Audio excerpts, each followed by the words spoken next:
না তো। লাউ কেটে রেখেছি, এই যে ধনে পাতা কাটা কাটা, এটা খাও। আমাদের দিকে এটাকে ধনে পাতা বলে। এটা দিয়ে মাছের মাথাতে রান্না হবে।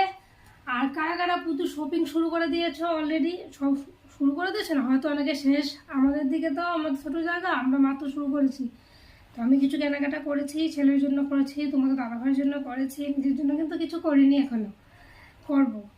তো তোমরা অবশ্যই আমি পরের ব্লগে, নেক্সট ব্লগে কী কী কেনাকাটা করলাম তোমাদেরকে দেখাবো।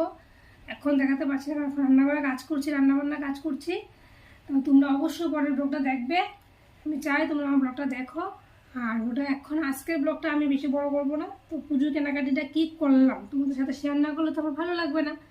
তো ভাবছি একসাথে সব শপিং শেষ করে তারপর করবে। আরও কিছু কেনাকাটি বাকি, ছেলে জুতো কিনবে, তোমাদের দাদাভাই জুতো কিনবে, আমি দেখি কী কী কিনবো। মেয়েদের তো জানোই, বিউটি পার্লার যেতে হয়, কসমেটিক্স কিনতে হয়, গয়না কিনতে হয়, এটা তো প্রত্যেক পুজোয় আমাদের বাধা ধরা না।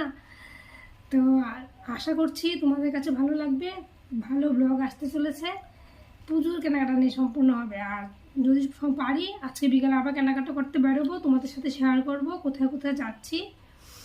পারি যদি বললাম তো আমি আগে, আর না হলে তো তোমরা কী কী কেনাকাটা করলাম তোমাদেরকে সবটাই শেয়ার করবো, তোমরা দেখবে।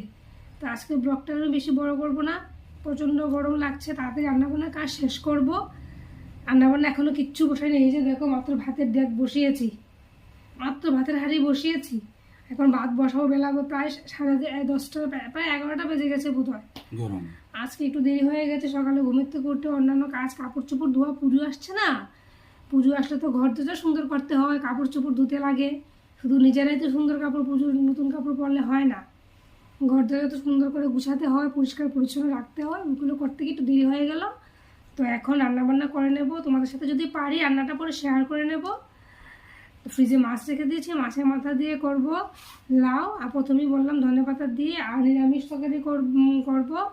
আর একটা জিনিস করব, ধনে পাতা বাটা, পেঁয়াজ রসুন কাঁচামরিচ দিয়ে ধনে পাতা বাটা করবো, গরম ভাতের সাথে খেতে দারুণ লাগে।